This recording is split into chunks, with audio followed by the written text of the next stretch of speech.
But yeah, they're gonna get at least a nice laning stage here with that ET to kind of give Spectre a decent time, and we'll see how he can continue on for there. But T1 are just going to run them down. Like, you know, Jackie getting that diffuser blade timing, if he's able to have a pretty good one at that. You know, Carl more than likely with an early Yule Scepter, can even go that early Ags if he really wants to as well. But yours will give you a lot more opportunities with how you're able to play. And yeah, T1 literally just going to look to try and, you know, put the pedal to the metal and not really give Execration too much opportunities to be able to, you know, find the farm in the jungle, then really come into the late game.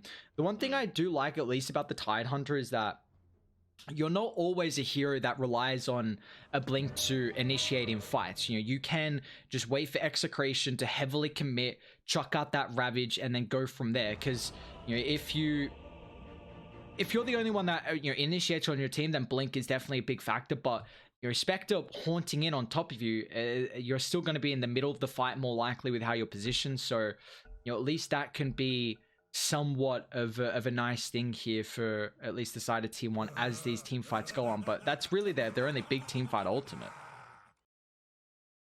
Enchant is through. BDZ is going to have the Fire Spirits backup available here, but Jackie can always utilize that Tricks the Trade in the blink. And yeah, Mars is falling incredibly low. There we go. Utilizes the last little extra abilities that Jackie's got, and is going to be able to pick up First Blood here. Rotation mid, Carl. Should be fine with it to simulate though, but they get the Cold Snap. Dive as well. He actually doesn't go on the high ground, and now Carl. I mean, that Cold Snap's now worn off because they didn't get the extra damage tick, but the Resonant Pulse, the last right click, not going to be absorbed here. So they still get that kill. Uses the poison, but it's not going to be enough damage. One more stack. Can he find a secondary one? RR trying to juke, and he will be able to. Zephyr now still got the mango, but they're going to double back. Spectre coming over with that dagger. 2 points in it. Gonna be trouble still on RR because he just runs back in. 3 poison. Zephyr will claim it. He doesn't have enough ways to be able to get out. Oh, okay, looks like the Spectre doesn't want to continue chasing. Meanwhile, top as well, Mars. He's in trouble, although that's a big one. Mid lane, Ken, he gets a solo kill on top of the Void Spirit there. Okay. Second solo kill, by the way. Jackie. No cloak and dagger just yet. Kind of back at the moment. They're going to try and go for him. He's got the creeps coming forward with the spear perfectly timed off the tornado.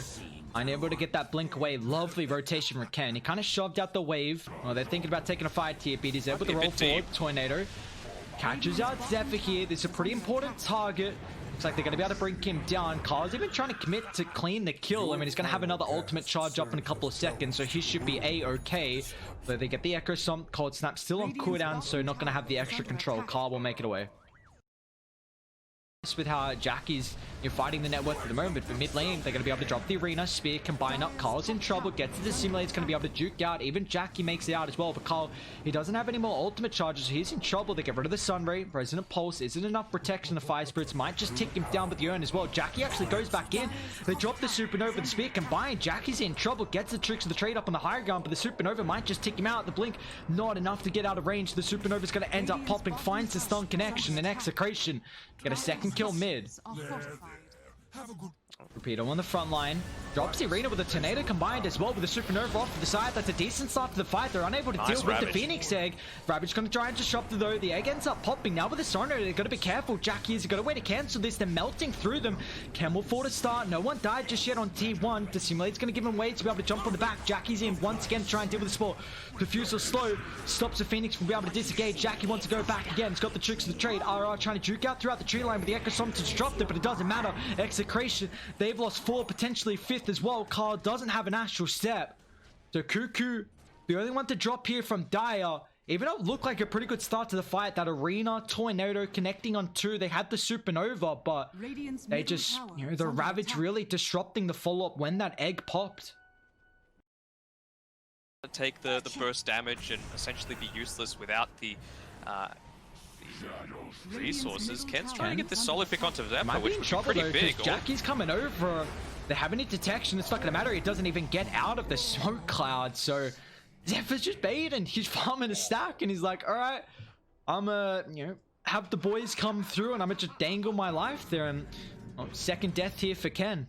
The rest of the team, they're going to be careful. Can they cut them off though? Because they got this high ground ward now around the secret shot. Rapido nice drops Arena onto both the supports here. Beautiful choke point for them to take an engagement. They're even going to commit with the Horn as well. Yoe on top of the back, Cuckoo. He's so fast with that haste, just slipping away. It was really good presence of mind of what was happening in the team fight. I think you can't allow two supports to get caught out like that as they go in on an individual target. This would be a nice little consolation prize. Although Jackie, though eating some damage at the moment, it's that tricks the trade. Gets him some space, but oh, that's what level Sunstrike? They stand their ground though. They're coming over instantly, but Carl's position with the remnant, so they're well aware of them. Lots of cooldowns available. Oh my god, that's Arena now just completely wasted here. That's pretty much their combo. And now T1, they want to punish this. They're just back in. Jackie even pops the BKB, but they need the vision to jump forward for the backline here. BDZ could be in trouble. Got the force dive as well, but now RR, he's just going to get chased down. Tries to drop the Earth Spoon in a spot where he can disengage, but Yoe, he even runs into Milv as well. Commits the Haunt. They're going to drop the Ravage. Nice Ravage. He controls up a couple on top of the backline here. They still end up losing the Ricky now with the Supernova. It's going to force Dire to disengage, but where's the catch at the moment, Ken?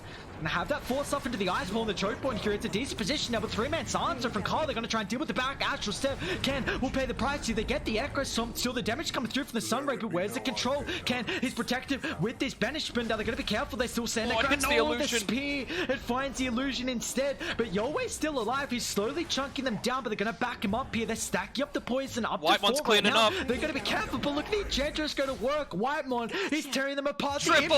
He gets the 4 stuff away. Triple for Whitemon. They want more blood as well as Carl's hunting. He's got that Arcane Rune at the last second, gets the silence, prevents anything from the Phoenix. Ultra for Whitemon.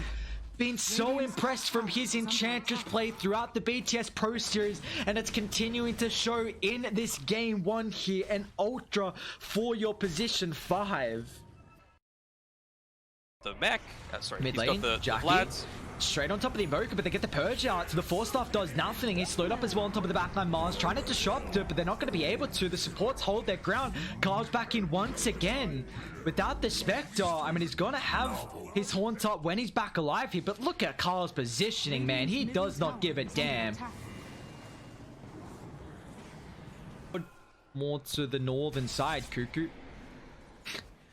He knows how strong he is, and oh, there we go. Straight away on top of the Invoker. Force Staff's going to do nothing. BKB a little bit too late as well. Now with the Arena drop, but they're not getting that combination out. Phoenix, Sarge, Jackie instantly on top of the backline. He's still got the Aegis, hasn't even popped the BKB as well. Look how aggressive that the Ricky's able to play in the Ravage. Finds all 3. They check out the Haunt, but the damage just isn't there at the moment from Yahweh. The break from Zephyr. 4 down, and T1. This is such a masterclass performance from them. They're going to be able to take a full set of racks down, but they can easily go mid as well. This tier 3 does nothing to them because of the Tide Hunter. Off here for Execration in game 1. I mean, Jack is still hunting as well, straight on top of the ET. He's got a goddamn Nullifier, so they already had the Purge to be able to deal with the Force Staff and the items. Now they even got the help of Nullifier as well from Jackie. Chucks that one out, straight on top of the Mars. The Supernova. I mean, they're trying to do whatever they can. They won't be able to kill it off, even though Carl and also Cuckoo gets straight on top of the Phoenix, but they've got the extra lockdown, and I mean, ET will buy back. Phoenix can rejoin them as well, but it's a 33,000 net worth lead. They got 33 kills, 31 minutes into the game, a lot of 3s and an extra kill though. Carl goes in, Cuckoo to follow, Jackie. This has been, I mean, I love the Ricky pick this game from T1. It was just an incredible draft from them. The Ricky, such a good matchup to deal with the Mars, to deal with someone like the ET who kind of, you know, sits on the back line, the Phoenix as well. You've just got the catch and they don't have the control to deal with them. So he's freely able to jump the back, really drop that silence, really disrupting them. And, you know, these are heroes that you want a long Sun Raid, kind of disrupt the Echo Stomp, get that combo, and it just wasn't there. T1, beautiful draft, beautiful execution. Beautiful entertainment and sports. But, yeah, I mean, even the Phoenix on top of that, right? Like, you can't do anything if you're smoke screened, and it's not like you're going to be picking up a BKB on a Phoenix that's in a losing lane. So it's, yeah, just a lot of pressure coming out from super early on. Like I've been saying before, it feels like on this patch, because of the big power spikes that can come from, you know, some of these big new items, it feels like the power creep is real with, you know, some of the neutrals coming through. We saw how effective Cuckoo was at tower pushing when they don't have a tower pusher. Once that Aghanim shard is able to be picked up, and games are just ending so much faster, and